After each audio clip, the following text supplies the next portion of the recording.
Qu'est-ce qui t'arrive? Ma femme, elle m'a quitté. Attends. T'inquiète. Allô, monsieur Petkovic?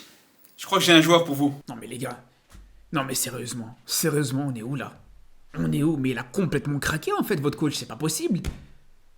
Les gars, il y en a encore, ils vont me dire ouais mais non mais t'as un problème personnel contre Petkovic. Quel problème personnel? Qu'est-ce que j'ai à voir avec lui? Qu'est-ce que j'ai à voir avec lui pour avoir un problème personnel contre lui? Ce mec est un coach éclaté les gars. Ce mec est le coach qui t'a fait descendre Bordeaux en Ligue 2. Après ça, la suite, vous la connaissez.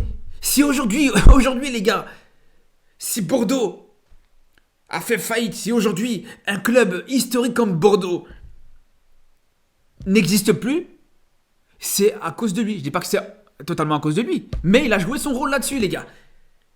C'est une dinguerie. Voilà que c'est une dinguerie.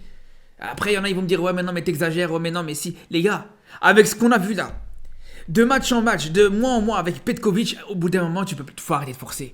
Je sais pas ce qu'il vous faut encore pour comprendre en fait que ce coach c'est une fraude. Non seulement c'est une fraude en tant que coach à proprement dit, mais même pour entraîner une équipe comme l'Algérie, les gars, je vous dis, ce mec n'est pas fait pour entraîner une équipe comme l'Algérie. Ce mec n'est pas fait pour entraîner une sélection africaine et en particulier la sélection algérienne.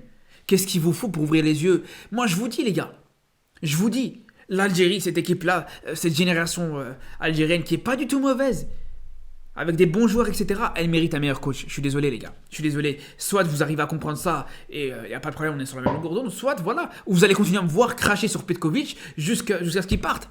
Parce que moi, je vous dis la vérité. Pour le bien du football algérien, il doit partir. Pour moi, il doit partir, les gars. Je vous dis la vérité. Ok, première journée, premier rassemblement, bon, il n'y a pas de problème. Il a fait ce qu'il pouvait, c'est son premier rassemblement. Donc, t'as toujours le joker du premier rassemblement. Et en plus de ça, au niveau des résultats, c'était pas. Ça aurait pu être pire. Puis après, deuxième rassemblement, il se fait taper par la Guinée. Ok, il n'y a pas de problème. Il galère contre l'Ouganda. Ok, il n'y a pas de problème, il finit quand même par gagner. Et là, on voit quoi, les gars? Là, franchement, quand on voit sa dernière conférence de presse, on se rend compte que ce coach est limité. Soit au niveau des choix, qui sont très limités, très compliqués. Soit au niveau de sa communication aussi, où c'est vraiment désastreux, les gars, je suis désolé. Sa communication, elle est désastreuse.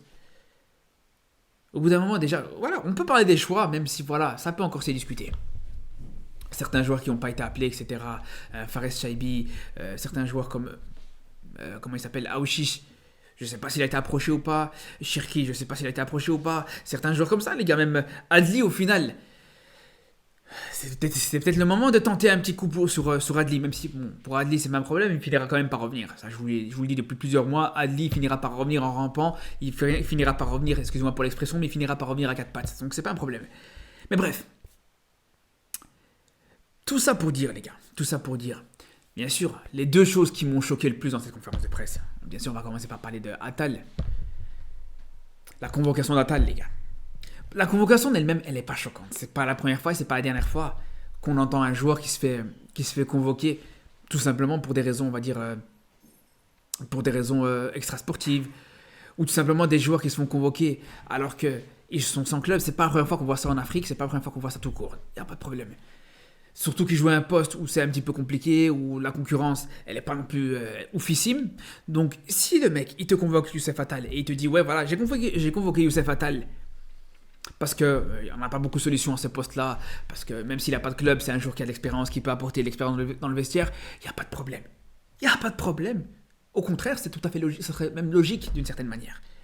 Mais que tu viennes nous dire, ouais, j'ai convoqué Youssef Attal pour le soutenir, mais qu'est-ce que tu veux soutenir? T'es un supporter, toi, pour soutenir comme ça les joueurs? T'es une pom-pom girl? Qu'est-ce que tu veux soutenir? Tu t'es pris pour l'UNICEF? T'es une assistante sociale comme ça, tu soutiens les joueurs? C'est quoi ce délire? Dès que tel ou tel joueur algérien il va avoir un problème, ça y est, tu vas le convoquer? Donc demain, t'as un joueur algérien, son chat, il va décéder, tu vas le convoquer? Un autre joueur, sa femme elle va le quitter, tu vas le convoquer? Non mais c'est une dinguerie ça les gars, franchement c'est une dinguerie. Quel soutien? De quel soutien on parle? Faut arrêter, franchement faut arrêter. C'est là où on se rend compte vraiment, t'as un coach qui est vraiment dans un monde totalement à part. Je sais pas ce qu'il raconte, je sais pas comment tu peux affirmer ça normalement. Tu convoques un joueur pour le soutenir comme ça, les gars, c'est très grave. Et quand tu as un coach comme ça qui est déconnecté de la réalité, généralement, je vous dis la vérité, ça se termine très mal. Un coach qui est déconnecté à ce point-là de la réalité, ça peut que poser problème. Mais bon, si seulement c'était que ça. Si seulement il n'y avait que ça. On dirait, allez, pourquoi pas. On dirait, allez, c'est pas grave. Mais il n'y a pas que ça, les gars. Il n'y a pas que ça. Le cas de Shaibi, je vous ai dit, Shaibi, il n'est pas convoqué. Le mec t'a dit, si j'ai pas convoqué Shaibi, c'est parce que Shaibi, il est trop polyvalent. C'est parce que Shaibi, il peut jouer à plusieurs postes. C'est parce que Shaibi, voilà, il est bon dans plusieurs postes différents. Mais où vous avez vu ça dans la planète entière, les gars? Où vous avez vu un coach, et en particulier un sélectionneur, qui te dit non, je préfère pas le convoquer parce que le joueur est bon à plusieurs postes.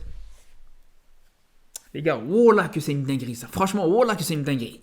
À la limite, en club, je peux comprendre. En club, à la limite, ok, un joueur qui est polyvalent, t'en as pas forcément besoin, ça peut s'entendre. Ok, y a pas de problème. Mais en équipe nationale, les gars, en équipe nationale, il n'y a pas plus grosse denrée rare qu'un joueur polyvalent comme Fares Shaibi qui peut dépanner sur un côté, qui peut jouer dans l'axe, qui peut jouer sur plusieurs postes. Tous les sélectionneurs du monde entier vous le diront qu'il n'y a pas mieux qu'un joueur polyvalent. Parce que quand tu entraînes une équipe nationale, tu vas jouer des compétitions comme la CAN, comme la Coupe du Monde, bref, une compétition qui se déroule sur quasiment un mois, voire même un peu plus si tu comptes la phase de préparation. Pendant un mois, tu vas faire avec les mêmes joueurs. Pendant un mois, si t'as un blessé, t'as pas d'alternative. Et tu me dis, non, en fait, un joueur trop polyvalent, ça me va pas. Mais tu marches sur la tête ou quoi? C'est comment ça? C'est comment? Comment tu peux venir nous affirmer qu'aujourd'hui, t'as pas besoin d'un joueur polyvalent quand t'entraînes une équipe nationale? Mais les gars, vous imaginez, on va à la CAN 2025, 2026, appelez ça comme vous voulez. L'Algérie se qualifie à la CAN. L'Algérie passe les poules. L'Algérie même arrive en demi-finale de cette CAN. T'arrives en demi-finale, voire en finale. T'as des joueurs suspendus, des joueurs blessés. Soit un milieu de terrain, soit un joueur qui joue sur le côté gauche, soit un deuxième attaquant. Bref, tous les postes auxquels Shaibi peut jouer. Franchement, est-ce que tu vas pas t'en mordre les doigts là maintenant de pas avoir pris Shaibi? Ouais, mais non, mais la CAN c'est encore dans longtemps. Mais comment ça la CAN c'est dans longtemps? C'est maintenant. C'est maintenant qu'il faut préparer les joueurs. C'est maintenant qu'il faut préparer les joueurs pour jouer cette CAN. Tu vas pas faire jouer des joueurs.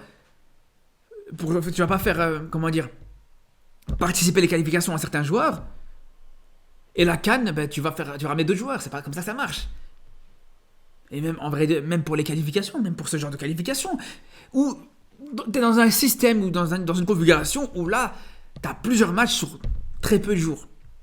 T'as très peu de jours de repos entre un match et l'autre. Donc, encore une fois, un joueur comme Shaibi qui peut dépanner à plusieurs postes différents, comment tu peux te passer de lui?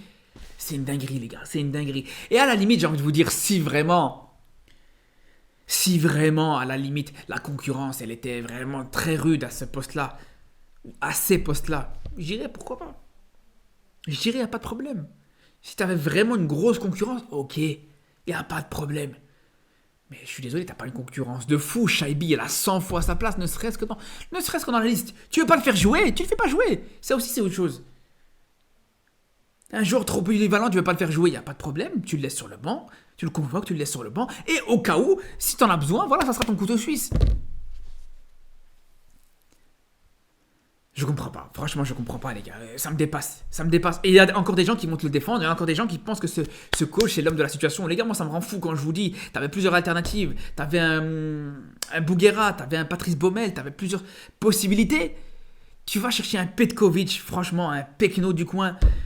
Un paysan qui va te servir à rien du tout, je vous dis, qui va t'amener droit dans le mur. Les gars, j'espère me tromper, les gars. Je vous dis la vérité, j'espère me tromper. Je suis pas là pour souhaiter le malheur de l'Algérie. Ouais, ça peut m'arriver, bien sûr. S'il faut chambrer, je peux chambrer, y a pas de problème là-dessus. Mais je suis pas là pour souhaiter le malheur de l'Algérie. Au contraire, pour moi, je dis toujours que pour que le football africain avance, il faut que les locomotives du football africain soient en bonne santé sportive. Et ça passe par cette équipe d'Algérie, en particulier. Mais bref, on verra l'avenir, ce que va réserver l'avenir à cette équipe d'Algérie. Bon, après, je m'inquiète pas forcément pour les qualifications pour cette CAN. Les adversaires sont pas non plus ultra relevés. Bon, c'est que les qualifications de la CAN. Mais à force, les gars, sur le long terme, quand ça va être des grosses échéances, là, ça va être plus compliqué, je vous dis la vérité. Enfin bref, les frères, on se dit à très vite pour de nouvelles vidéos, pour reparler bien sûr du football africain avec cette trêve internationale, pour reparler du football européen avec les prochains matchs, que ce soit du Real, du Barça, du PSG notamment. Donc à très bientôt et surtout d'ici là. Prenez soin de vous.